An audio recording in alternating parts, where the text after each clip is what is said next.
Elle est tombée dans les bras du millionnaire par une nuit pluvieuse et le destin a changé sa vie. Si cette histoire vous intéresse, n'oubliez pas de vous abonner à notre chaîne et dites-nous de quelle ville vous nous regardez. Continuons. La pluie battait contre les fenêtres du manoir des Deschamps avec une violence qui semblait vouloir arracher les fondations mêmes de cette imposante construction. Élise ajusta son uniforme simple pour la troisième fois ce soir-là, essayant d'ignorer le froid qui s'infiltrait à travers ses vêtements. Ce n'était pas seulement le climat qui la faisait trembler. Il y avait quelque chose dans l'air, une électricité différente qui faisait battre son cœur plus vite que d'habitude. Cela faisait exactement 8 mois qu'elle travaillait dans cette maison. Et pendant tout ce temps, elle était restée dans l'ombre, comme une présence presque invisible, exactement comme M. Richard Deschamps le préférait. Son patron, un homme de 40 ans qui portait sur son visage les marques d'une vie qu'elle ne pouvait qu'imaginer, adressait rarement plus de 2 mots aux employés. Élise connaissait sa routine comme sa poche. Il rentrait du bureau à 7 heures du soir, dînait seul dans la bibliothèque, toujours seul, puis se retirait dans son bureau privé au 2e étage, d'où il ne sortait que le lendemain matin. C'était un homme aux habitudes aussi précises que la montre suisse qu'il portait au poignet. Ce soir-là, cependant, quelque chose était différent. Élise le remarqua dès qu'il franchit la porte principale, trempé par la pluie, les yeux rouges révélant quelque chose qu'elle n'avait jamais vu auparavant, de la vulnérabilité. Il ne toucha même pas au dîner qu'elle avait préparé avec tant de soin, montant directement au 2e étage d'un pas lourd. Elle finissait de ranger la cuisine quand elle entendit le bruit. Un son de verre qui se brisait à l'étage supérieur, suivi d'un silence encore plus troublant que la tempête elle-même. Élise hésita. Elle savait qu'elle ne devrait pas monter, que son travail se limitait au rez-de-chaussée du manoir, mais quelque chose dans ses entrailles la poussait à vérifier. Elle monta les escaliers le cœur battant, ses pas étouffés par le tapis rouge qui ornait les marches. Le couloir du 2e étage était plongé dans la pénombre, à l'exception d'un filet de lumière qui s'échappait de la porte entr'ouverte du bureau. C'est alors qu'elle entendit les sanglots contenus. « Monsieur Deschamps » appela-t-elle doucement, poussant la porte de ses doigts tremblants. La scène qu'elle découvrit la laissa paralysée. Son patron était assis par terre, au milieu des éclats de verre de ce qui avait été un cadre photo, tenant une vieille photographie dans ses mains. Ses larges épaules tremblaient sous le poids des pleurs contenus de quelqu'un qui avait passé trop de temps à refouler ses propres larmes. Élise, il leva les yeux, et pour la première fois en 8 mois, il la vit vraiment. « Je suis désolé pour ça. Je ne suis pas dans mon meilleur moment. » Elle aurait dû reculer. Elle aurait dû s'excuser pour l'intrusion et retourner à ses tâches. Mais il y avait quelque chose chez cet homme, toujours si contrôlé, maintenant complètement vulnérable, qui l'empêchait de faire un seul pas en arrière. « Puis-je vous aider, monsieur ?»« Restez, » demanda-t-il, sa voix rauque portant un poids qu'elle ne comprenait pas totalement. « Juste, restez un peu. » Élise s'approcha lentement comme on s'approche d'un animal blessé et s'assit à côté de lui sur le sol. Le silence entre eux était lourd, chargé de mots non dits et d'émotions à fleur de peau. Sur la photographie froissée dans ses mains, une femme élégante souriait aux côtés d'un Richard plus jeune, plus léger. Aujourd'hui, cela fait 10 ans, murmura-t-il, plus pour lui-même que pour elle. 10 ans qu'elle m'a quitté. La pluie continuait sa symphonie mélancolique dehors, mais à l'intérieur de ce bureau, le temps semblait s'être arrêté. Élise ne dit rien, il n'y avait rien à dire. Elle resta simplement là, sa présence silencieuse offrant un réconfort que les mots n'auraient pu exprimer. Quand il releva enfin son visage pour la regarder, il y avait quelque chose de différent dans ses yeux. Une lueur qu'elle n'avait jamais vue auparavant. Sa main trouva la sienne dans l'obscurité, et Élise sentit un frisson parcourir son échine. C'était mal, elle le savait, mais quand il se pencha vers elle, ses lèvres tremblant d'émotions contenues, elle ne put, ou ne voulut, pas s'écarter. Le soleil du matin s'infiltrait paresseusement à travers les fentes du rideau quand Élise ouvrit les yeux, mettant quelques secondes à reconnaître où elle se trouvait. Le bureau de M. Deschamps semblait différent sous la lumière du jour, moins intimidant, mais infiniment plus accusateur. Son cœur s'emballa au souvenir des événements de la nuit précédente, et elle se leva d'un bond, arrangeant son uniforme froissé de ses doigts, tremblants. Richard dormait encore dans le fauteuil en cuir, son expression sereine contrastant avec la tempête émotionnelle de la veille. Élise profita de ce moment pour s'échapper silencieusement, descendant les escaliers comme une ombre coupable. Son esprit était un tourbillon de pensées confuses et d'émotions contradictoires. Les heures suivantes furent un exercice de maîtrise de soi. Élise se concentra sur ses tâches habituelles, essayant de garder les mains occupées pour ne pas laisser son esprit divaguer. Elle prépara le petit déjeuner comme elle le faisait toujours, organisa le courrier sur le plateau d'argent, mais chacun de ses mouvements semblait artificiel, comme si elle jouait dans une pièce mal répétée. Ce fut seulement en fin d'après-midi, alors qu'elle finissait d'organiser la lingerie, que la rencontre inévitable eut lieu. Richard apparut à la porte, son costume impeccable et sa posture rigide de retour, comme si la vulnérabilité de la nuit précédente n'avait été qu'un rêve fiévreux.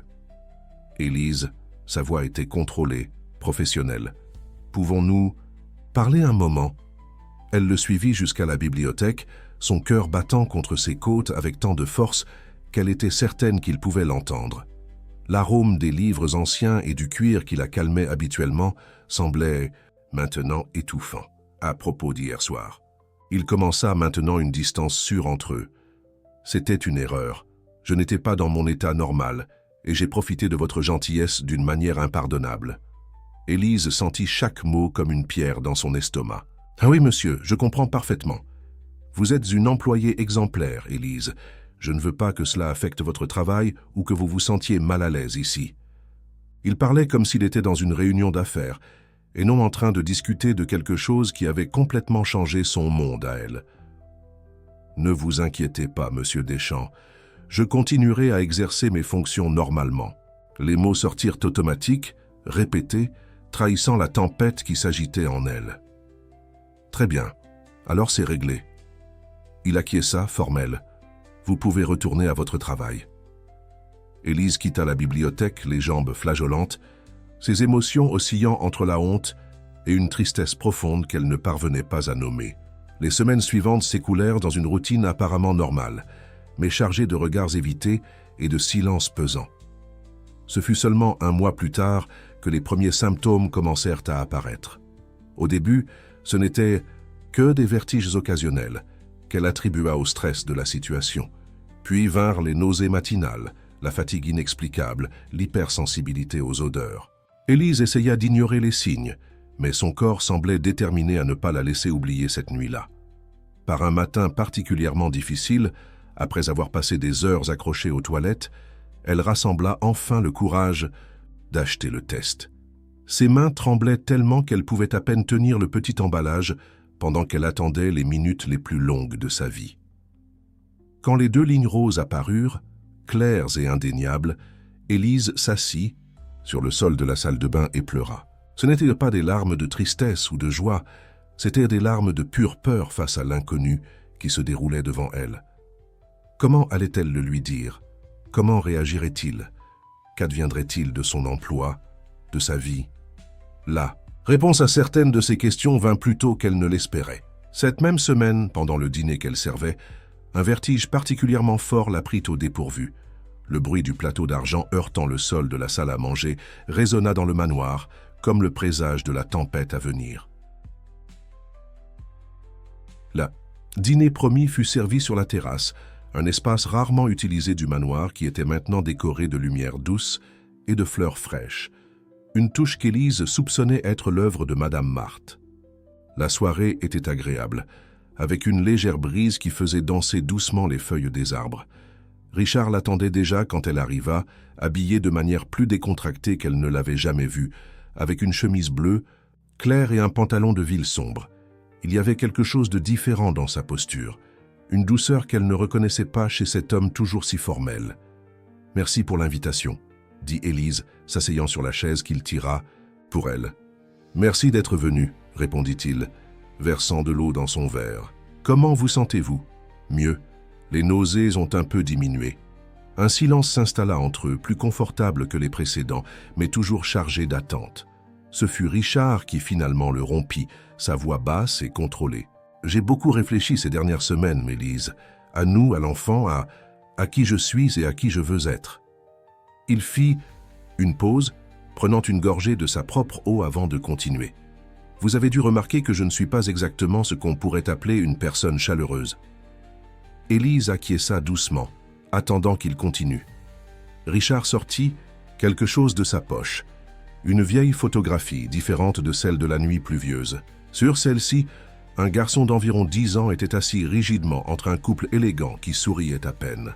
« Mes parents étaient des personnes compliquées, commença-t-il, sa voix portant un poids qu'Élise n'avait jamais entendu auparavant.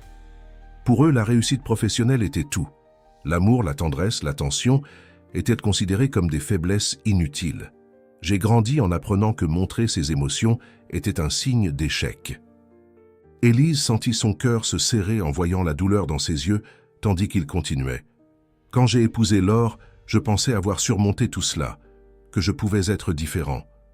Mais quand elle m'a quitté, après seulement 2 ans, j'ai réalisé que j'étais devenu exactement comme mes parents.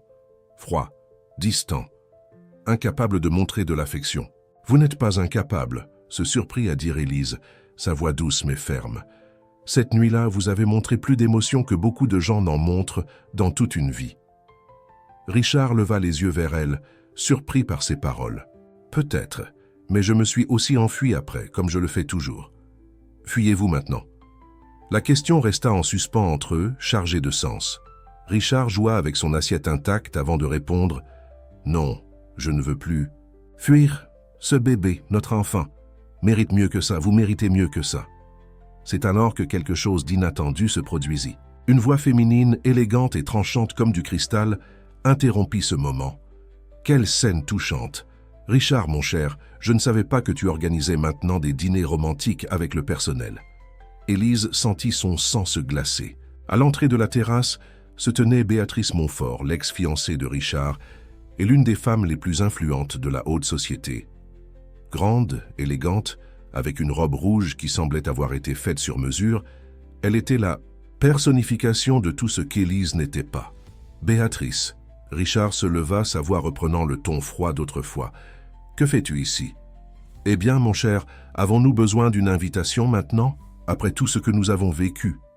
Elle s'approcha, ses talons hauts résonnant sur le sol de la terrasse. « Je suis venu te faire une surprise, mais apparemment... » Ses yeux parcoururent Élise de haut en bas avec dédain. « Tu es déjà bien accompagnée. » L'air de la nuit devint soudainement lourd, et Élise sentit son estomac se retourner, cette fois pas à cause de la grossesse. Le moment de vulnérabilité et de connexion avait été brutalement interrompu, et maintenant, une nouvelle tempête se formait à l'horizon. La présence de Béatrice transforma le manoir en un champ de mines de tensions non dites. Dans les jours qui suivirent à son apparition inattendue sur la terrasse, elle commença à faire des visites de plus en plus fréquentes, arrivant toujours aux moments les plus inopportuns et restant pendant des heures. Élise observait, avec qu'un nœud grandissant à l'estomac, comment l'ex-fiancé se déplaçait dans la maison avec la familiarité de quelqu'un qui se considérait déjà comme la maîtresse des lieux. Ses commentaires, toujours enrobés de fausses douceurs, étaient de petites flèches empoisonnées dirigées précisément pour faire sentir Élise de plus en plus petite. « Ma chère, ce ne doit pas être facile pour vous, n'est-ce pas ?» commenta Béatrice un matin, tandis qu'Élise arrangeait les fleurs du hall d'entrée. « Devoir vous adapter à un environnement si raffiné, surtout dans votre condition. » Élise sentit ses mains trembler légèrement, mais garda son sang-froid. « Ne vous inquiétez pas pour moi, madame. Je suis parfaitement adaptée. »« Oh, bien sûr que vous l'êtes, » rit Béatrice, un son musical qui portait une cruauté voilée. Richard a toujours eu un faible pour les causes. Perdu. Mais vous devez savoir, ma chère, que les hommes comme lui retournent toujours à leur vraie place, vers des personnes de leur propre cercle. Avant qu'Élise ne puisse répondre, Richard apparut dans le hall, son expression se tendant visiblement en voyant les deux femmes ensemble. « Béatrice, je pensais avoir été clair que tes visites doivent être programmées. »« Mais Richard, mon cher, j'avais juste une conversation amicale avec ta protégée. » Le sourire de Béatrice était doux comme du miel empoisonné. « D'ailleurs, j'étais justement en train de dire combien tu as toujours été généreux. Offrir un abri à une employée dans sa condition, si noble de ta part. » Richard fit un pas en avant, ses yeux s'assombrissant d'une manière qu'Élise n'avait jamais vue. « Je pense que tu t'es assez attardée pour aujourd'hui, Béatrice. Comme tu voudras, mon cher, mais avant, elle sortit une enveloppe de son sac de marque, la remettant à Richard avec un geste théâtral. L'invitation pour le bal de bienfaisance de la semaine prochaine. Toute la société y sera et ta place à la table principale est déjà réservée, à mes côtés naturellement. » Après que Béatrice fut enfin partie, laissant derrière elle une traînée de parfums coûteux et de tension dans l'air, Élise sentit ses jambes faiblir. Richard était immédiatement à ses côtés, la guidant vers le canapé le plus proche. « Ne l'écoute pas, murmura-t-il, sa voix chargée d'une colère contenue. Béatrice a toujours été spécialiste en manipulation. Pourquoi fait-elle ? Cela, demanda Élise, ses mains se posant inconsciemment sur son ventre qui commençait à montrer les premiers signes de grossesse. Pourquoi maintenant ? Richard s'assit à côté d'elle, passant ses mains sur son visage dans un geste de fatigue. Parce qu'elle a toujours voulu le pouvoir. Le mariage avec moi représentait cela, statut, argent, influence. Quand j'ai rompu nos fiançailles, elle ne l'a jamais vraiment accepté. Et maintenant ? Maintenant, elle a dû découvrir à propos de... Il fit un geste vague indiquant leur situation. Et elle est déterminée à ne pas perdre ce qu'elle considère comme son droit. Élise sentit un frisson parcourir son échine. Il y avait quelque chose dans le ton de sa voix, une inquiétude voilée qui suggérait que Béatrice était capable de bien plus que de simples commentaires malveillants. « Il y a quelque chose que vous ne me dites pas », observa-t-elle, étudiant son expression tendue. Richard hésita un moment avant de répondre. « Béatrice a des connexions puissantes. Elle a déjà détruit des gens avant, Élise. Des réputations, des carrières, des vies entières. Vous êtes inquiet pour votre réputation ?» La question sortit plus amère qu'elle ne l'avait voulu. « Non, » répondit-il immédiatement, prenant ses mains entre les siennes. « Je m'inquiète pour toi, pour vous deux. » Sa main libre se posa doucement sur son ventre, le premier geste de ce type qu'il faisait depuis qu'il avait appris la grossesse. Le moment de tendresse fut interrompu par Madame Marthe, qui entra précipitamment dans la pièce. « Monsieur Deschamps, pardonnez l'intrusion, mais il y a quelque chose que vous devez voir. Sur Internet. » La gouvernante tendit une tablette, ses mains tremblant légèrement. Sur l'écran, des gros titres sensationnalistes criaient en lettres énormes sur la prétendue liaison entre l'homme d'affaires Richard Deschamps et sa domestique, accompagnée de photos de lui et d'Élise à des moments qui auraient dû être privés, y compris cette nuit sur la terrasse. Le scandale explosa comme une bombe dans le monde de la haute société. En quelques heures, l'histoire était dans tous les portails de potins et colonnes sociales, chacun avec sa propre version, sensationnaliste des faits. Les photographies, bien qu'apparemment compromettantes, avaient été clairement manipulées pour paraître plus intimes qu'elles ne l'étaient réellement. Élise pouvait à peine respirer en lisant les commentaires malveillants sur les réseaux sociaux, coup du lapin, opportuniste, briseuse de ménage. Chaque mot était comme un coup de poignard dans son cœur déjà fragilisé. Le pire étaient les montages qui suggérèrent des rencontres qui n'avaient jamais eu lieu, des moments fabriqués pour créer une histoire sordide. « Je vais poursuivre chacun d'entre eux », déclara Richard, sa voix tremblante de colère tandis qu'il parlait au téléphone avec ses avocats. « C'est de la diffamation, de la manipulation d'images, une invasion de la vie privée. » Mais Élise savait que les dégâts étaient déjà faits. Même s'il parvenait à tout démentir, les gens se souviendraient toujours des gros titres scandaleux, pas des rectifications en petits caractères. « Je dois partir d'ici, » murmura-t-elle, plus pour elle-même que pour Richard. « Je ne peux pas continuer à être la cause de votre ruine. »« Non !» Il se retourna brusquement, laissant le téléphone de côté. « Tu ne vas nulle part, je ne laisserai pas Béatrice gagner comme ça. »« Alors c'était elle ?» demanda Élise, bien qu'elle connaisse déjà la réponse. « Qui d'autre aurait accès à cette maison? Qui d'autre aurait des raisons de nous détruire de cette façon ?» Richard passa ses mains dans ses cheveux de frustration. Elle a toujours été obsessionnelle, mais ceci est un nouveau niveau de cruauté. Cette nuit-là, Élise ne put dormir. Les paroles de sa mère, Madame Céleste, résonnaient dans son esprit. « Ma fille, les gens simples comme nous ne se mêlent pas aux riches sans se faire blesser. » À l'époque, elle avait trouvé le conseil démodé, mais maintenant, la décision fut prise aux premières heures du matin. Le cœur lourd, Élise commença à ranger ses quelques affaires. Elle laisserait un mot pour Richard, c'était le minimum qu'il méritait après tout. Mais avant qu'elle ne puisse finir de fermer sa valise, une vague de nausée plus forte que d'habitude la frappa. Le monde tourna, et elle dut s'appuyer sur la commode pour ne pas tomber. C'est alors qu'elle sentit quelque chose de différent, un mouvement doux dans son ventre comme le battement d'ailes d'un papillon. Ses yeux se remplirent de larmes, tandis qu'elle posait sa main sur son ventre. C'était la première fois qu'elle sentait le bébé bouger, un moment qui aurait dû être de pure joie, maintenant terni par l'amertume des circonstances. « Élise ?» La voix de Richard la surprit. Il était debout à la porte, portant encore les vêtements de la veille, comme s'il n'avait pas dormi. Ses yeux parcoururent la chambre, s'arrêtant sur la valise à moitié prête sur le lit. « Que fais-tu » ? « Ce qui doit être fait, répondit-elle, la voix étranglée. Je ne peux pas laisser votre vie être détruite à cause de moi. Notre cause, corrigea-t-il, entrant dans la chambre et fermant la porte derrière lui. Et tu te trompes si tu penses que je vais te laisser affronter ça toute seule. Richard, soyez réaliste. Votre réputation, au diable ma réputation. Il explosa, la surprenant par l'intensité de sa réaction. J'ai passé toute ma vie à me préoccuper des apparences, de ce que les autres pensent, de maintenir une image parfaite. Et où cela m'a-t-il mené?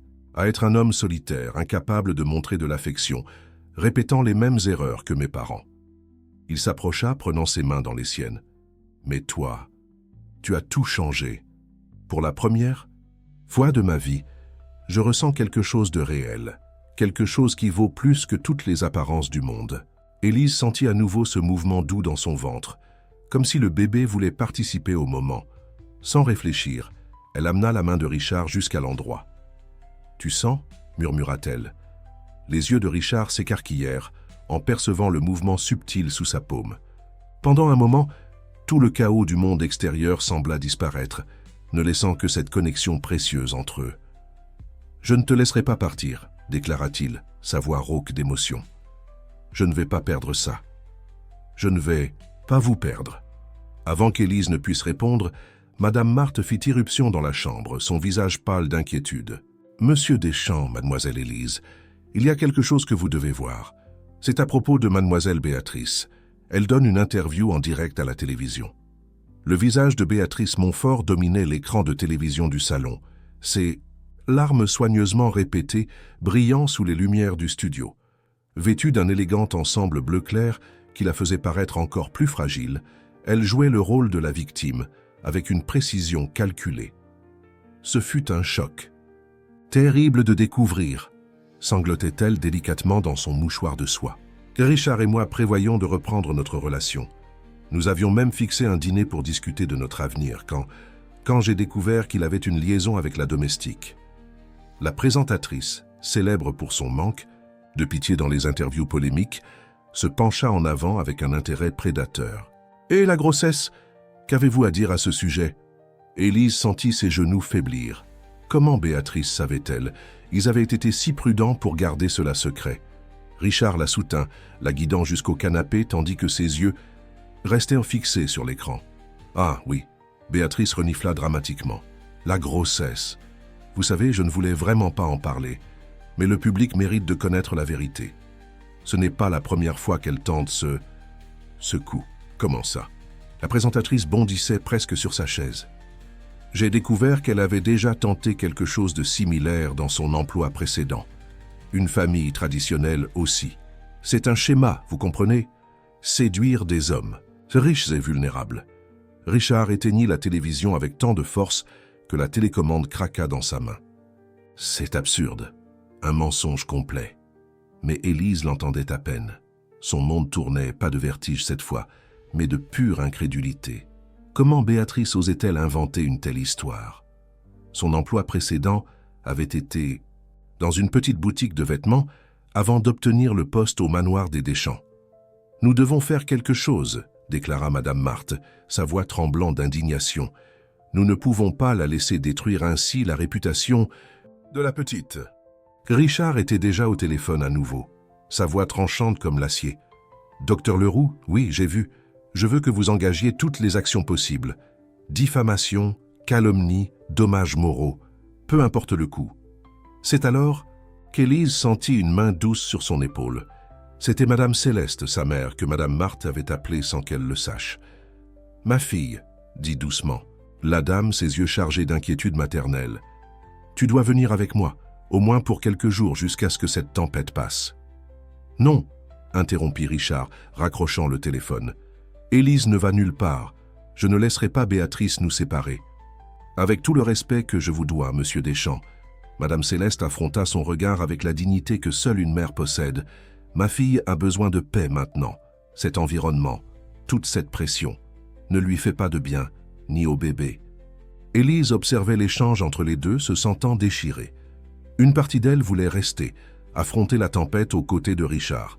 Mais une autre partie, celle qui portait maintenant une vie en elle, aspirait au confort simple de la maison de sa mère, loin des projecteurs et des intrigues de la haute société. « Richard, » finit-elle par dire, sa voix douce mais ferme, « ma mère a raison, j'ai besoin d'un peu de temps, un temps pour respirer. » Il s'agenouilla devant elle, prenant ses mains dans les siennes. « Et si je venais avec toi ?» La suggestion prit tout le monde par surprise. Richard Deschamps, l'homme d'affaires impitoyable, l'homme qui vivait pratiquement pour ses affaires, s'offrant à tout laisser derrière lui. « Ne sois pas idiot. » Élise sourit tristement. « Tu as une entreprise à gérer, une réputation à défendre, une famille à protéger, compléta-t-il, sa voix chargée d'une émotion qui fit accélérer son cœur. C'est à ce moment que son téléphone portable sonna. Le nom qui clignotait sur l'écran fit pâlir Richard. C'était son principal investisseur. La crise affectait déjà les affaires. « Réponds », chuchota Élise, serrant doucement sa main. « Je vais bien aller. Je promets de rester en contact, mais j'ai besoin de ce temps. » Tandis que Richard répondait à l'appel, à contre-cœur, Madame Céleste organisait déjà le départ de sa fille. Madame Marthe, les larmes aux yeux, aidait à recueillir les effets les plus nécessaires. Ce qu'aucun d'entre eux ne savait, c'est qu'à ce moment précis, Béatrice Montfort quittait le studio de télévision avec un sourire satisfait sur les lèvres et une enveloppe mystérieuse dans son sac. Une enveloppe qui contenait des informations qui pourraient tout changer à nouveau. La maison de Madame Céleste était une petite maison à 2 étages dans la banlieue, aussi différente du manoir des Deschamps que possible. Mais pour Élise, à ce moment-là, c'était exactement le refuge dont elle avait besoin. L'arôme, familier du café fraîchement préparé et du pain fait maison remplissait l'espace, apportant une sensation de confort qu'elle n'avait pas ressentie depuis longtemps. « Tiens, ma fille !» Madame Céleste offrit une tasse de tisane à la camomille, s'asseyant à côté d'elle sur le canapé usé mais confortable. « Maintenant, raconte-moi cette histoire correctement. Je veux savoir tout ce que cette vipère raconte sur toi. » Élise soupira, passant la main sur son ventre qui, entrant dans le 4e mois, commençait à devenir plus visible. « Maman, elle a inventé des choses horribles. Elle a dit que j'avais déjà essayé d'arnaquer d'autres personnes avant que j'ai séduit Richard. Et lui, comment gère-t-il tout cela ? » « Il. » Élise hésita, un petit sourire apparaissant sur ses lèvres. « Il m'a surprise. Il est différent de l'homme froid que j'ai connu au début. Il voulait même venir ici avec moi. » Madame Céleste étudia sa fille avec des yeux expérimentés. « Et tu l'aimes ?» La question prit Élise par surprise. Au milieu de tout le chaos des derniers mois, elle avait à peine eu le temps d'examiner ses propres sentiments. « Je pense que oui, maman. Mais parfois j'ai peur que ce ne soit que de la gratitude, ou le son de la sonnette interrompit sa confession.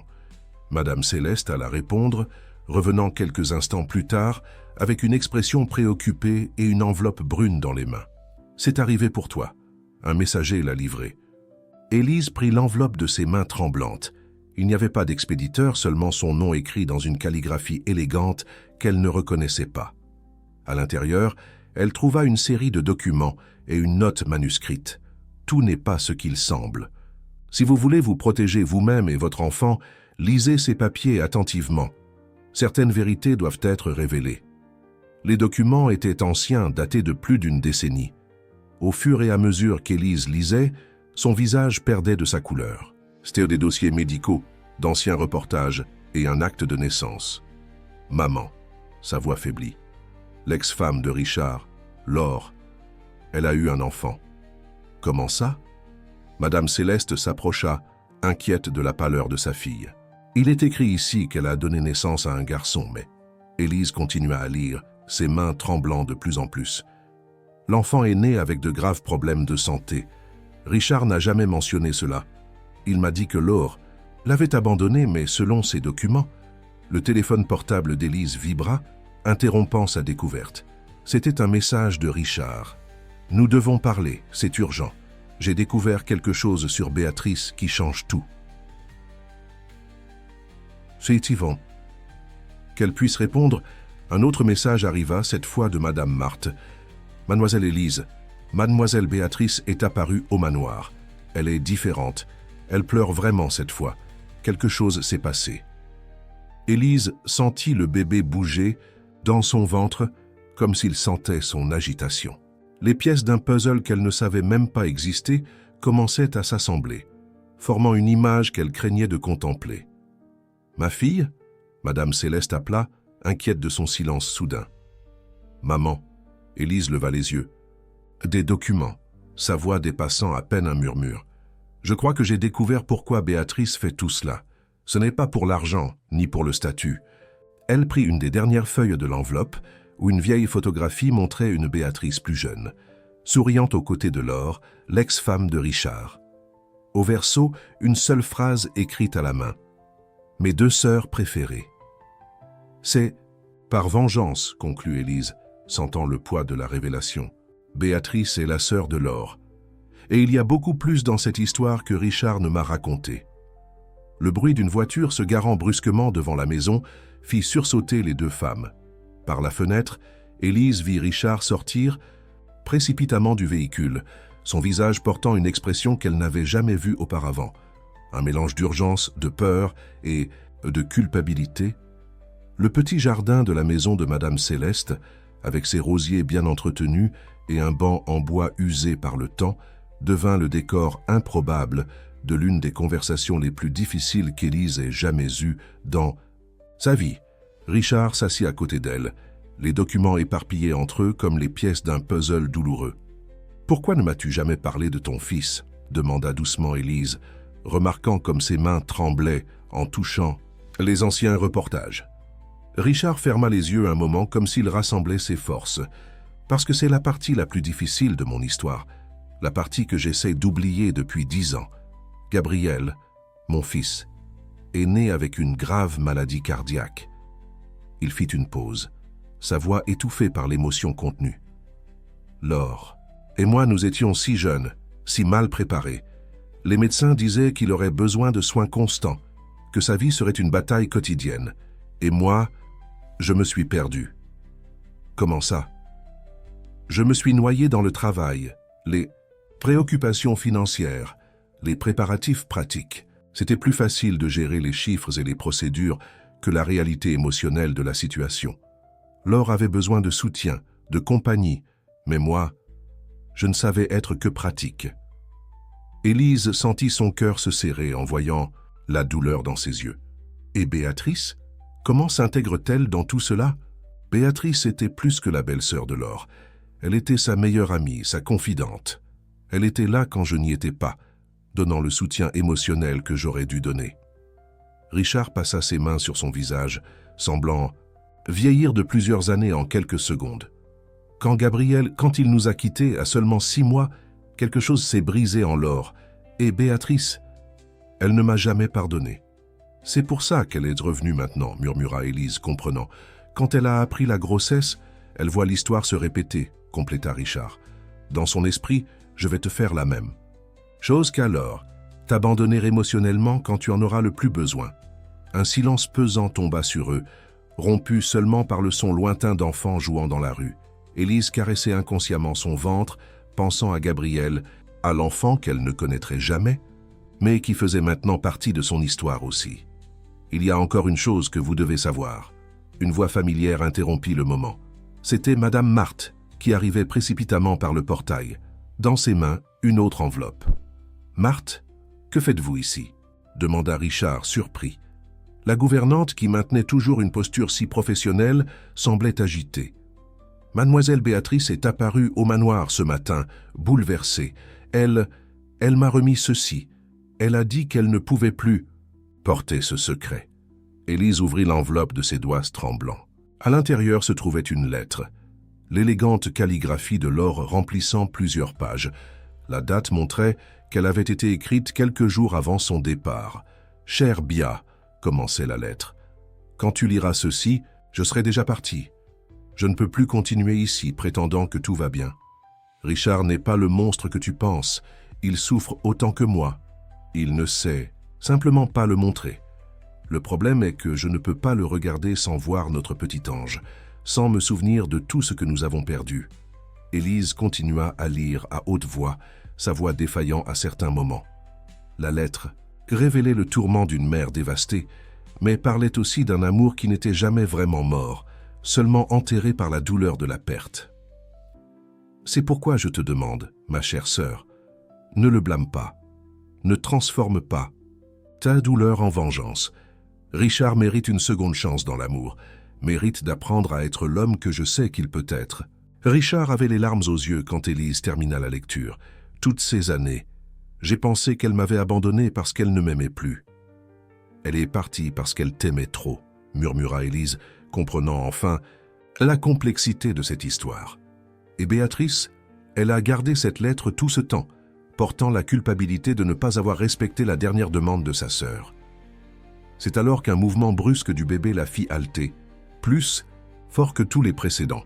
Richard plaça immédiatement sa main sur son ventre, et pour la première fois, il n'y avait pas d'hésitation dans son toucher. « Cet enfant, dit-il d'une voix étranglée, ne grandira pas avec un père émotionnellement absent, je le promets. » Oh dear. Moment où ces mots furent prononcés, une autre silhouette apparut dans le jardin. Béatrice Montfort se tenait près du portail, son visage marqué par de vraies larmes cette fois, pas celles dramatisées pour les caméras. Le jardin de Madame. Céleste, normalement si tranquille, devint la scène d'un moment qui changerait à jamais la vie de tous les présents. Béatrice, toujours si élégante et composée, semblait l'ombre de la femme qu'elle était habituellement. Sa robe coûteuse était froissée, ses cheveux décoiffés et son maquillage taché par les larmes révélaient une vulnérabilité qu'elle avait toujours lutté pour cacher. « J'ai lu la lettre des milliers de fois, commença-t-elle, sa voix rauque. Chaque mot, chaque virgule, mais je ne pouvais pas l'accepter. C'était plus facile de te haïr, Richard, que d'affronter ma propre culpabilité. » Élise observait la scène, le cœur serré. La femme devant elle n'était plus la vipère venimeuse, qui avait essayé de détruire sa vie. C'était juste une sœur dévastée par la perte, piégée dans un cycle de douleur qui durait depuis une décennie. « Quelle culpabilité, Béatrice ?» demanda doucement Richard, faisant un pas vers elle. « Elle sanglota, sortant un autre papier de son sac. « Je savais que Laure prévoyait de partir. Elle me l'avait dit, m'avait demandé de l'aide. Si je te l'avais dit, si j'avais insisté, pour que vous parliez, ce n'était pas ta faute, interrompit Richard, sa voix ferme mais douce. Ni la mienne, ni celle de Laure. Parfois la douleur est trop grande pour être partagée. » Madame Céleste, qui observait tout depuis la véranda, entra discrètement dans la maison et revint avec un plateau de thé. Le geste simple, si caractéristique de sa nature accueillante, brisa une partie de la tension dans l'air. « Venez, ma fille », appela-t-elle Béatrice, surprenant tout le monde par ce traitement affectueux. « Prenez un peu de thé, ça fait du bien à l'âme. » Béatrice hésita un moment avant d'accepter l'invitation. Elle s'assit sur la véranda comme un enfant perdu, acceptant la tasse de ses mains tremblantes. « Tu as les mêmes yeux qu'elle », dit-elle doucement à Élise. Pas les yeux physiques, mais ce regard, cette façon de voir à travers les gens. Laure avait ça aussi. Élise s'assit à côté d'elle, ignorant tous les mois de rancœur et de manipulation. « Parle-moi d'elle, de Laure, de Gabriel. » Et là, sur cette véranda simple, avec le soleil de l'après-midi dessinant des ombres allongées dans le jardin, Béatrice commença à parler. Elle parla de la sœur qui était plus qu'une sœur, du neveu qui avait rempli d'amour le court temps qu'il avait passé sur terre, des rêves et des peurs partagés lors de nuits blanches. Richard écoutait chaque mot avec des larmes silencieuses, coulant sur son visage, se permettant enfin de ressentir toute la douleur qu'il avait gardée pendant si longtemps. Madame Marthe, discrète comme toujours, essuyait ses propres yeux avec le coin de son tablier. « Et maintenant ?» Béatrice demanda finalement, regardant sa tasse vide. « Comment puis-je réparer tout le mal que j'ai causé ?» En recommençant, répondit simplement Élise. Un jour à la fois. C'est à ce moment que le bébé bougea à nouveau, comme s'il voulait participer à la conversation. Élise, dans une impulsion qui la surprit elle-même, prit la main de Béatrice et la posa sur son ventre. « Tu sens ça? C'est ta famille aussi, si tu le veux. » Les yeux de Béatrice s'écarquillèrent en sentant le mouvement. « Je ne mérite pas. Tout le monde mérite une seconde chance, » intervint Madame Céleste, sa sagesse simple coupant à travers les complexités de la situation. Même nous, avec nos erreurs les plus graves. Richard s'approcha, s'agenouillant devant Béatrice. Elle a raison. Laure le savait. C'est pour ça qu'elle a écrit cette lettre. Nous ne pouvons pas changer le passé, mais nous pouvons choisir comment avancer. Madame Marthe, qui était restée silencieuse en observant tout, parla enfin. Peut-être est-il temps de transformer la douleur en quelque chose de positif. Comment ça? Demanda Béatrice, essuyant ses larmes. Le centre médical en construction dans l'entreprise, continua la gouvernante regardant Richard. Pourquoi ne pas lui donner le nom de Gabriel? Un endroit pour aider d'autres enfants, d'autres familles? Un sourire tremblant apparut sur les lèvres de Béatrice, le premier sourire authentique que l'un d'entre eux avait vu sur son visage.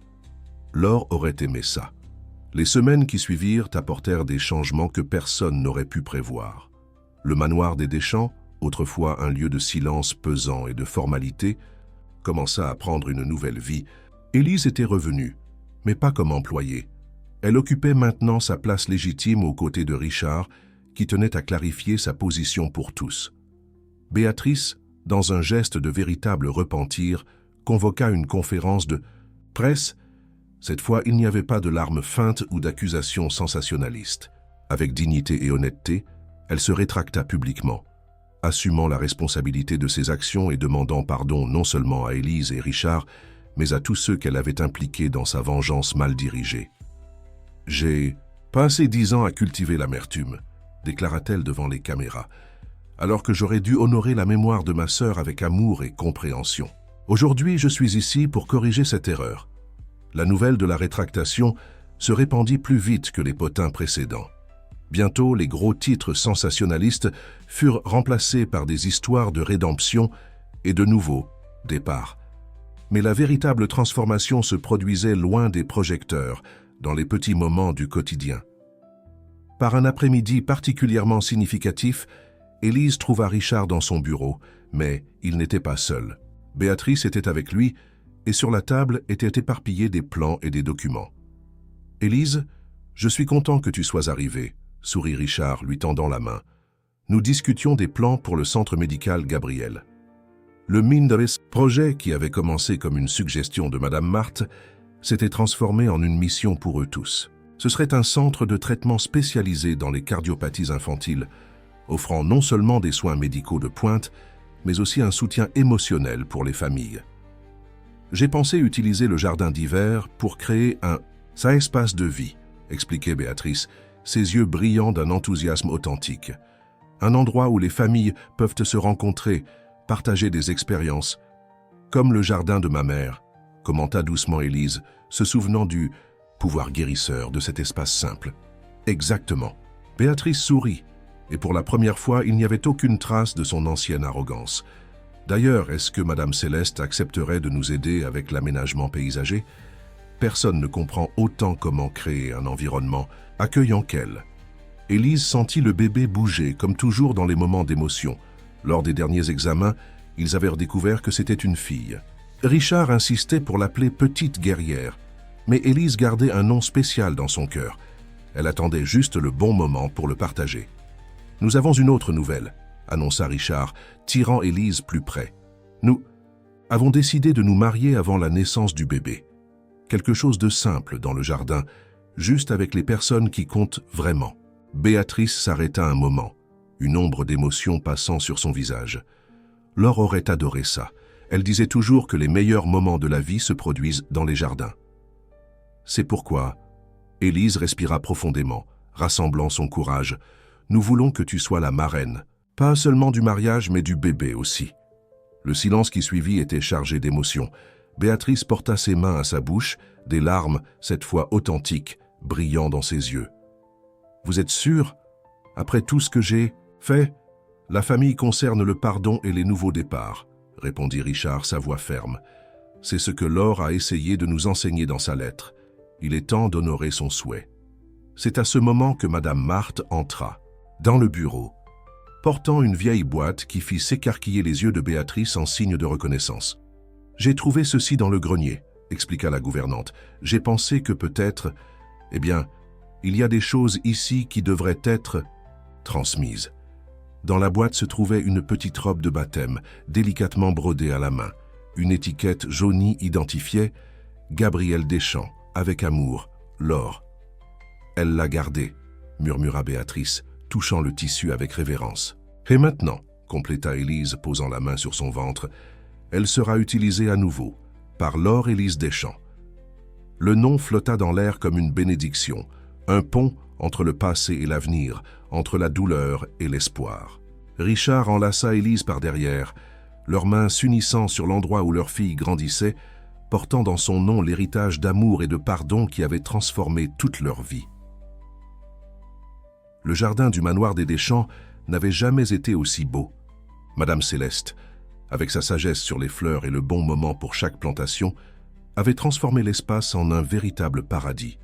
Des roses blanches et des orchidées délicates partagèrent l'espace avec des fleurs sauvages plus simples, créant un équilibre parfait entre élégance et naturel, exactement comme l'union qui allait être célébrée. Élise observait les préparatifs finaux par la fenêtre de la chambre qu'elle partageait maintenant avec Richard. Sa robe de mariée, une pièce simple mais élégante, avait été spécialement conçue pour accueillir son ventre de 6 mois. Laure Élise, comme si elle sentait l'importance du moment, bougeait plus que d'habitude. « Es-tu nerveuse ?» demanda Béatrice, entrant dans la chambre avec une boîte en velours dans les mains. La transformation dans son apparence était remarquable. Pas seulement dans le style plus doux qu'elle avait adopté, mais surtout dans son regard, maintenant libéré du poids de l'amertume. « Un peu », admit Élise, caressant son ventre. « Mais c'est une bonne nervosité. »« J'ai quelque chose pour toi. » Béatrice ouvrit la boîte, révélant un délicat collier de perles. C'était à Laure.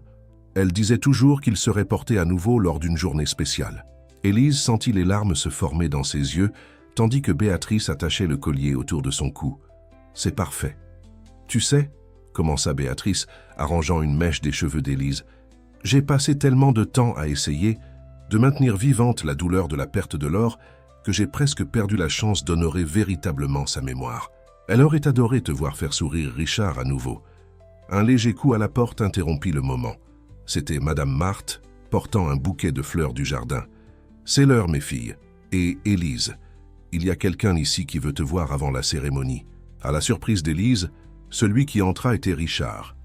Il était élégant dans son costume sombre, mais il y avait quelque chose de différent dans son expression, une vulnérabilité qu'il n'essayait plus de cacher. « Je sais que c'est contre la tradition, dit-il, mais j'avais besoin de te voir avant. J'ai besoin de te dire quelque chose. » Béatrice et Madame Marthe quittèrent discrètement la chambre, laissant le couple seul. « Qu'y a-t-il » demanda Élise, remarquant comme ses mains tremblaient légèrement. « J'ai trouvé ceci ce matin. » Il sortit un papier plié de sa poche. « C'est une lettre que j'ai écrite à Laure il y a des années, mais je n'ai jamais eu le courage de l'envoyer. Je veux que tu la lises. » Élise déplia le papier avec soin, reconnaissant l'écriture de Richard, plus jeune et plus angoissé. « Claude, tu es parti il y a 1 an et je trouve seulement maintenant le courage d'écrire ces mots, non pas pour m'excuser. Je sais que les mots ne peuvent pas défaire mon échec à être le mari et le père dont toi et Gabriel aviez besoin. J'écris pour te promettre que, si un jour le destin me donne une autre chance d'aimer, d'être père, je ne commettrai pas les mêmes erreurs. Je ne laisserai pas la peur de souffrir m'empêcher de ressentir, de montrer, d'être vraiment présent. Richard, murmura Élise, émue. J'ai gardé cette lettre toutes ces années, continua-t-il, la voix étranglée. Et aujourd'hui, avant notre mariage, je veux que tu saches, toi et Laure Élise êtes cette seconde chance, la chance de faire différemment, d'être l'homme que j'aurais toujours dû être. À ce moment, le bébé donna un coup particulièrement fort, faisant rire Élise à travers ses larmes. Je pense qu'elle approuve.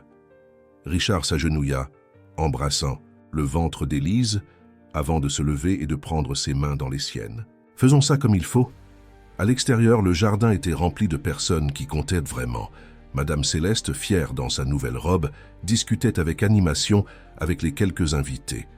Madame Marthe donnait les dernières retouches à la décoration. Béatrice, dans son rôle de témoin, vérifiait chaque détail avec un sourire serein sur son visage. Et au-dessus de tout, une brise légère balançait les fleurs du jardin, portant avec elle la promesse que parfois, des plus grandes douleurs peuvent naître les plus belles. Histoire d'amour. La vie après le mariage apporta une routine différente au manoir des Deschamps.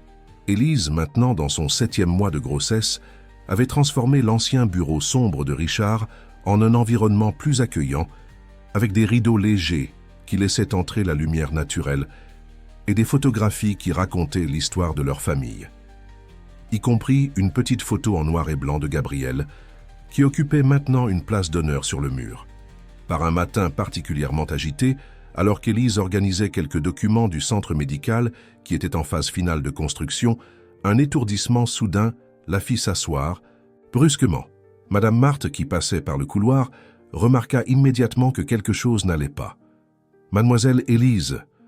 La gouvernante courut pour l'aider. « Vous vous sentez mal ?»« Juste un vertige, Marthe. Ce doit être la fatigue. » Mais l'expérimentée gouvernante ne semblait pas convaincue. « Le docteur Thierry est déjà arrivé pour la réunion sur le centre médical. Je vais lui demander de vous examiner d'abord. » Avant qu'Élise ne puisse protester, le médecin était déjà appelé. Docteur Thierry, un homme aux cheveux gris et au regard gentil, était le directeur médical choisi pour diriger le projet du centre médical Gabriel. Ses 30 ans d'expérience dans le traitement des cardiopathies infantiles le rendaient parfait pour le poste. « Tension un peu basse », commenta-t-il après un examen rapide. « Et ces gonflements aux chevilles, depuis combien de temps ressentez-vous?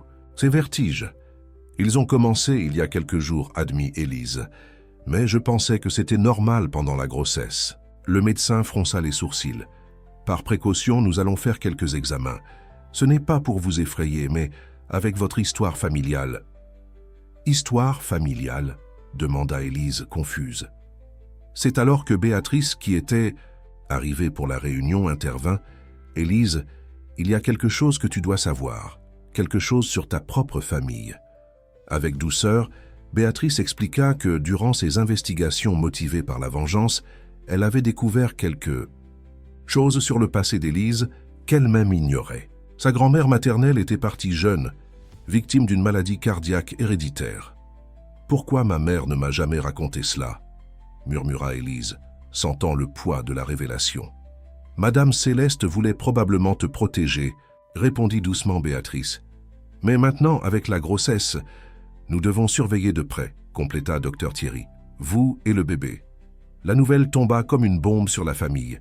Richard, en étant informé, annula immédiatement toutes ses réunions et commença à travailler de la maison. Madame Céleste déménagea temporairement au manoir, apportant avec elle ses herbes médicinales et son affection maternelle.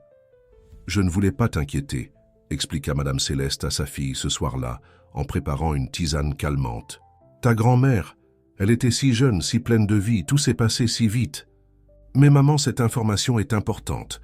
Et si Laure Élise... » « Non, » interrompit fermement Richard, tenant la main d'Élise. « Nous n'allons pas penser au pire. Le centre médical Gabriel n'est pas construit pour rien. Nous avons les meilleurs spécialistes, les meilleurs équipements. » C'est à ce moment que Madame Marthe entra dans la chambre avec une enveloppe dans les mains. « Pardonnez-moi de vous interrompre, mais ceci est arrivé pour Mademoiselle Élise. C'est du laboratoire. » Le silence était pesant tandis qu'Élise ouvrait l'enveloppe de ses doigts tremblants. Les résultats des examens préliminaires étaient là, noir sur blanc. Dr Thierry, qui était resté pour suivre le cas, ajusta ses lunettes pour lire le document. « Eh bien, » commença-t-il, un petit sourire se formant sur ses lèvres. « J'ai 2 nouvelles. »« 2 » demanda Élise, son cœur s'accélérant. « Oui.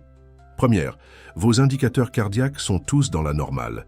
Nous continuerons à surveiller, bien sûr, mais il n'y a pas de signe de la condition de votre grand-mère. » Un soupir collectif de soulagement remplit la pièce. Mais il y avait quelque chose dans le sourire du médecin qui suggérait que la seconde nouvelle était encore plus surprenante. « Et la seconde ?» demanda Richard, serrant la main d'Élise. « Eh bien, » le médecin sourit plus largement, « il semble que Laure Élise va avoir de la compagnie. Que pensez-vous du nom Gabriel pour son frère jumeau? La nouvelle des jumeaux tomba comme une bénédiction inattendue sur la famille. La découverte qu'ils auraient non seulement Laure et Lise, mais aussi un garçon qui pourrait porter le nom de Gabriel, semblait une sorte de cadeau du destin, comme si l'univers lui-même tissait une histoire de rédemption et de recommencement. La chambre du bébé, qui était déjà en préparation, dut être totalement repensée. Béatrice, qui avait découvert un talent surprenant pour le design d'intérieur pendant le projet du centre médical, assuma la tâche avec enthousiasme. 2 berceaux, mais en gardant tout connecté, expliquait-elle, montrant les dessins qu'elle avait faits. Comme si c'était une étreinte enveloppant les deux. Madame Marthe, pour sa part, coordonnait une véritable révolution dans la maison, préparant tout pour l'arrivée des jumeaux. « Les bébés ont besoin de routine », déclarait-elle avec son expérience de vie. « Et, avec 2, nous avons besoin d'une organisation doublée. » Par un après-midi particulièrement spécial, alors que tous étaient réunis dans le jardin pour un thé, Richard surprit Élise avec un cadeau inattendu. C'était une vieille boîte, soigneusement restaurée, contenant 2 petits journaux. Celui-ci, expliqua-t-il, montrant le premier, relié en cuir bleu, était le journal que Laure tenait pendant sa grossesse avec Gabriel. Et celui-ci, il présenta un nouveau au ton vert doux, est pour que tu enregistres ton propre voyage. Élise feuilleta délicatement les pages du journal de Laure, sentant une connexion profonde avec cette femme qu'elle n'avait jamais connue, mais qui faisait maintenant partie si importante de son histoire. « Es-tu sûr de vouloir vraiment utiliser le nom Gabriel ?» demanda-t-elle doucement à Richard. « Ne sera-ce pas trop douloureux ?» Richard s'assit à côté d'elle, sa main trouvant naturellement le chemin jusqu'au ventre où grandissaient leurs enfants. Ce sera un hommage, une façon de garder vivant non seulement le souvenir, mais l'espoir qu'il représentait. « Et cette fois, ajouta Béatrice, sa voix chargée d'émotion, il ne sera pas seul, il aura sa sœur Laure et Lise à ses côtés. » C'est alors que Madame Céleste, qui était inhabituellement calme, s'éclaircit la gorge pour attirer l'attention de tous. « Il y a encore une chose que vous devez savoir. » Elle sortit de son sac une enveloppe jaunie par le temps. « J'ai trouvé ceci parmi les affaires de ma mère, de la grand-mère d'Élise. » L'enveloppe contenait une vieille photographie et une lettre. Sur la photo, une jeune femme souriait, tenant 2 bébés dans ses bras. « Ta grand-mère était aussi jumelle, » révéla Madame Céleste, et bien qu'elle soit partie tôt, sa sœur a vécu une vie longue et en bonne santé. Ce que je veux dire, c'est que les gènes ne suivent pas toujours le même chemin. La révélation apporta un nouveau réconfort à Élise, comme si une autre pièce du puzzle de son histoire s'assemblait. « La famille est vraiment quelque chose d'incroyable », commenta Madame Marthe, servant plus de thé. « Comme un jardin, parfois les racines sont plus profondes et entrelacées que nous ne pouvons voir. » Le soleil de l'après-midi projetait des ombres dorées sur le jardin et une brise légère balançait les fleurs que Madame Céleste avait plantées. Élise pouvait sentir ses bébés bouger comme s'ils dansaient au rythme de cet après-midi parfait. « Je pense qu'ils s'aiment déjà », murmura-t-elle à Richard. « Je peux sentir comme s'ils s'embrassaient toujours. »« Comme ils se... »« Toi, répondit-il, embrassant son front. « Et cette fois, je ferai tout différemment. Je serai présent à chaque moment, à chaque rire, à chaque larme. » Béatrice, qui aidait Madame Marthe avec les tasses, s'arrêta un moment, ses yeux brillants de larmes contenues. Laure disait souvent que l'amour est comme l'eau, il trouve toujours un chemin, même à travers les pierres les plus dures. Et là, dans ce jardin qui avait été témoin de tant de transformations, une nouvelle famille se renforçait, non seulement par les liens du sang, mais par les liens d'amour, de pardon et d'espoir qu'ils avaient construits ensemble. Le centre. Médical Gabriel était sur le point d'être inauguré, coïncidant avec le 8e mois de grossesse d'Élise. L'imposant bâtiment, avec ses lignes modernes et accueillantes, était la matérialisation physique de la transformation qui s'était produite dans toutes ses vies. Par un matin agité de préparatifs finaux, Élise marchait dans les couloirs du centre médical aux côtés de Béatrice, observant les derniers détails en cours d'implémentation. Les murs, peints dans des tons doux, étaient décorés de fresques colorées qui racontaient des histoires d'espoir. Le jardin thérapeutique, projet personnel de Madame Céleste, était une oasis de paix au milieu de la structure hospitalière. « Peux-tu croire ?» demanda Béatrice, ajustant un cadre sur le mur de la réception, une photo agrandie du petit, Gabriel souriant pendant son unique Noël. De toute cette haine, ceci est né. Élise caressa son ventre proéminent, sentant les jumeaux bouger. Parfois, les plus grandes bénédictions naissent dans des plus grandes douleurs. Alors qu'elle marchait dans le couloir principal, un mouvement inhabituel attira leur attention. Un groupe d'ouvriers courait vers le jardin thérapeutique et des cris d'inquiétude résonnaient dans l'espace. « Que se passe-t-il » demanda Élise, sentant une pointe d'inquiétude. « La structure de la fontaine » cria quelqu'un. « Elle cède !» Le cœur d'Élise s'emballa. Cette fontaine avait été un projet spécial de Richard, un hommage à l'eau que Laure associait tant à l'amour. Sans réfléchir, à deux fois, elle se dirigea vers le jardin, suivie de près par Béatrice. La scène qu'elle trouvèrent était chaotique. La magnifique fontaine de marbre, centre du jardin thérapeutique, présentait des fissures à sa base et l'eau commençait à fuir de façon incontrôlée. Richard était là, pieds nus dans l'eau qui s'accumulait, essayant de coordonner les ouvriers. « Richard !» appela Élise, faisant un pas en avant. C'est alors que tout se passa très vite. Un grand bruit résonna dans le jardin quand une partie de la structure céda. Élise, effrayée par le bruit, fit un pas en arrière, mais son pied glissa sur l'eau qui couvrait déjà le sol. Béatrice réagit instantanément, retenant Élise avant qu'elle ne tombe. Richard courut vers elle, trempé et effrayé. « Tu vas ? » « Bien ?» demanda-t-il, ses mains tremblant en touchant son visage. « Je vais bien, mais... » Élise s'arrêta, sentant une forte contraction. « Aïe !» Élise. Béatrice remarqua le visage de sa belle-sœur qui pâlissait. « Les bébés » murmura Élise tenant son ventre. « Je crois qu'ils ont décidé qu'ils veulent participer à l'inauguration. » La panique initiale céda rapidement la place à l'action coordonnée. Dr Thierry, qui heureusement était déjà dans le bâtiment pour une réunion, prit le contrôle de la situation. En quelques minutes, Élise était installée dans l'une des chambres fraîchement aménagées du centre médical. « Eh bien, » sourit le médecin après l'avoir examiné, « il semble que le centre médical Gabriel va avoir sa première urgence avant même l'inauguration officielle. »« Mais c'est trop tôt », protesta Richard tenant la main d'Élise. « Il reste encore 4 semaines. » Les jumeaux ont tendance à être pressés, expliqua calmement Dr Thierry. Et d'après ce que je vois, ces deux-là sont particulièrement impatients de connaître le monde. La nouvelle se répandit rapidement. Madame Céleste arriva en un temps record, apportant avec elle un sac qui était déjà préparé pour ce moment. Madame Marthe organisa une véritable équipe d'intervention pour s'assurer que tout était parfait dans la chambre. « C'est comme s'il savait », commenta Béatrice, aidant à arranger la chambre avec des fleurs fraîches du jardin. « Comme s'il voulait naître justement ici, dans l'endroit qui représente tant pour notre famille. » Élise, entre des contractions de plus en plus fréquentes, réussit à sourire. Laure doit s'amuser avec toute cette coïncidence. Richard, qui ne quittait pas le côté de son épouse, embrassa son front en sueur. « Cette fois, ce sera différent, promit-il. Je suis là et je ne quitterai pas ton côté, pas même une seconde. » C'est alors qu'une contraction particulièrement forte fit qu'Élise serra la main de Richard avec force.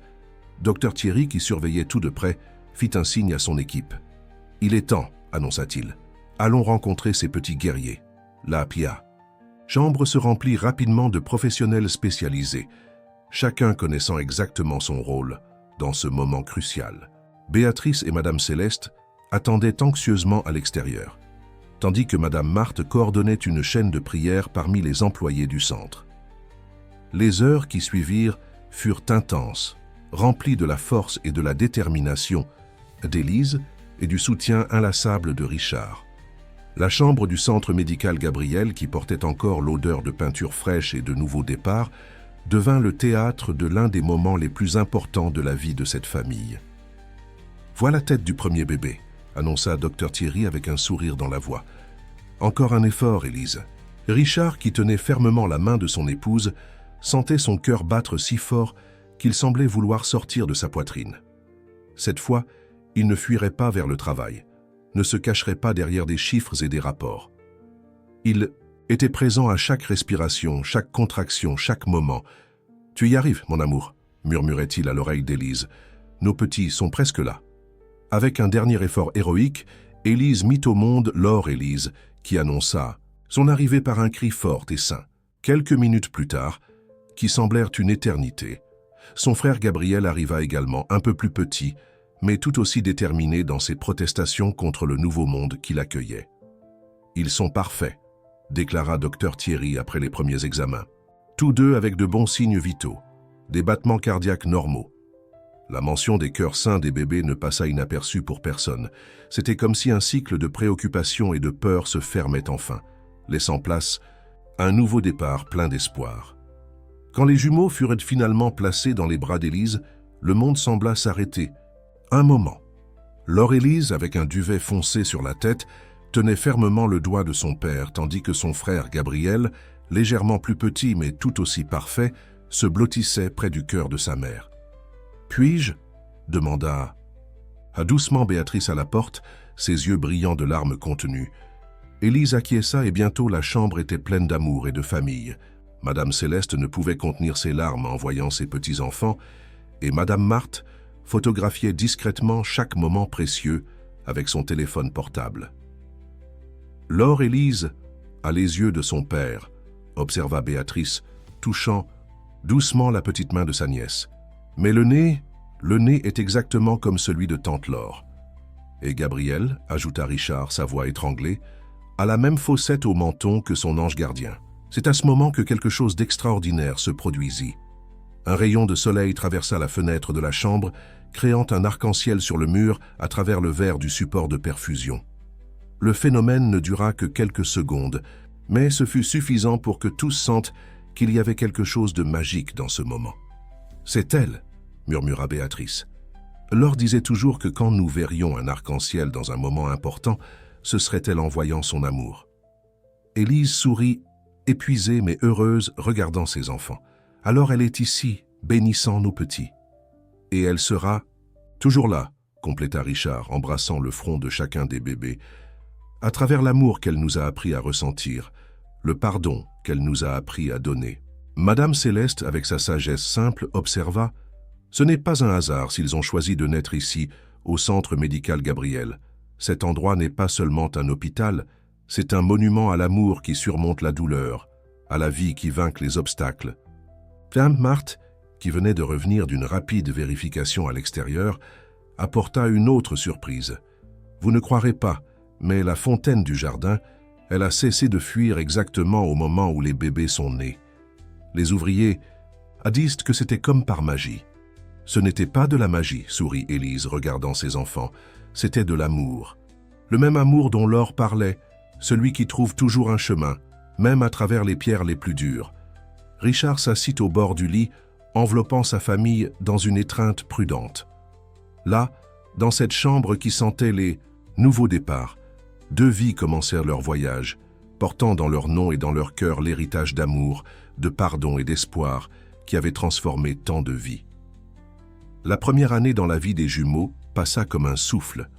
Le centre médical Gabriel était devenu un symbole d'espoir dans la ville, accueillant des familles qui, comme eux-mêmes un jour, avaient besoin de soutien et de compréhension dans des moments difficiles.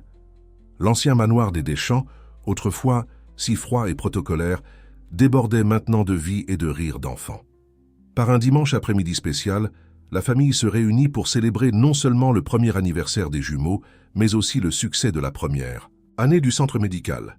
Le jardin, plus fleuri que jamais grâce aux soins constants de Madame Céleste, était décoré de ballons colorés et de rubans qui dansaient dans la brise légère. Laure-Élise, avec ses petites boucles foncées et le sourire qui était tout, le portrait de son père, faisait déjà ses premiers pas décidés, toujours suivi de près par son frère Gabriel, plus calme et observateur, mais tout aussi déterminé dans ses petites conquêtes. Parfois, je me surprends à penser, commenta Béatrice, aidant Élise à organiser la table de dessert, comme il est incroyable comment la vie fait des tours. Il y a un peu plus d'un an, j'étais aveuglé par la colère, essayant de détruire tout cela. Élise sourit, prenant la main de sa belle-sœur. Et maintenant, tu es la marraine la plus gâteau que ces petits pourraient avoir. De l'autre côté du jardin, Richard jouait avec les jumeaux, son visage illuminé par une joie qui semblait auparavant impossible. Il s'était complètement transformé en tant que père, présent à chaque moment, des biberons de l'aube aux consultations, de routine. Madame Marthe, qui passait avec un plateau de gourmandises, s'arrêta pour observer la scène. « Vous savez ce qui m'émeut le plus? Voir comment le centre a aidé d'autres familles. Hier même, ce garçon de l'aile cardiaque a finalement reçu son congé. » C'était vrai. Le centre médical Gabriel était devenu plus qu'un hôpital. C'était qu'un lieu de transformation, où les familles trouvaient non seulement un traitement médical, mais aussi un soutien émotionnel et de l'espoir. Le jardin thérapeutique, inspiré de la cour de Madame Céleste, était un espace spécial où parents et enfants pouvaient trouver des moments de paix au milieu des batailles quotidiennes. « Avez-vous vu la dernière lettre que nous avons reçue ?» demanda Béatrice, sortant une enveloppe de son sac. « C'est d'une mère qui a passé 3 mois avec nous. Elle dit que c'est dans notre jardin qu'elle a trouvé la force de continuer à se battre. » Élise prit la lettre, reconnaissant, dans ses mots écrits avec émotion, le même sentiment qui avait transformé sa propre vie. Comme Laure l'avait dit, l'amour trouvait toujours un chemin. C'est à ce moment que Richard attira l'attention de tous, levant un verre pour un toast. « Je veux remercier chacun d'entre vous qui fait partie de cette famille. Il y a 1 an, quand Laure, Élise et Gabriel sont nés ici même, au centre médical, j'ai pensé que je vivais le moment le plus heureux de ma vie. Mais chaque jour avec eux, avec toi, Élise, et avec notre famille, me montre que le bonheur peut croître continuellement. » Il fit une pause, regardant significativement Élise avant de continuer. « Et il semble que notre bonheur va s'accroître encore davantage. » Élise rougit, portant instinctivement la main à son ventre encore plat. Il n'avait pas prévu de révéler la nouvelle de la nouvelle grossesse aujourd'hui, mais comme toujours, Richard la surprenait avec sa sensibilité nouvellement découverte. « Encore un bébé ?» s'exclama Madame Céleste, ses yeux brillants d'émotion. « En fait, » Élise sourit, échangeant un regard complice avec Richard, « ce sont 2 à nouveau. » La nouvelle fut accueillie par des cris de joie et des étreintes émues. Les jumeaux, sans comprendre complètement la raison de l'agitation, applaudissaient et riaient, contaminés par la joie des adultes. « 4 bébés ?» rit Béatrice, essuyant une larme. « Vous aimez vraiment faire tout en double dose. » Et cette fois, Dr Thierry, qui était devenu un ami proche de la famille, commenta avec un sourire « Nous avons déjà l'endroit parfait pour les accueillir. » Madame Marthe commençait déjà à faire des plans pour adapter une autre chambre dans le manoir, tandis que Madame Céleste planifiait mentalement d'étendre son jardin d'herbes médicinales. La famille grandissait, et avec elle, grandissait aussi l'amour qu'ils avaient appris à exprimer et à partager. 5 ans s'étaient écoulés depuis cette nuit de pluie qui avait changé à jamais le destin d'Élise et Richard. Le manoir des Deschamps, maintenant rempli de voix enfantines et de rires cristallins, était le portrait parfait de comment l'amour peut transformer non seulement des personnes, mais aussi des lieux. Laure, Élise et Gabriel, maintenant âgés, de 5 ans, étaient inséparables de leurs frères et sœurs cadets, Lucas et Marine, qui étaient arrivés pour compléter la famille 2 ans après la naissance des premiers jumeaux.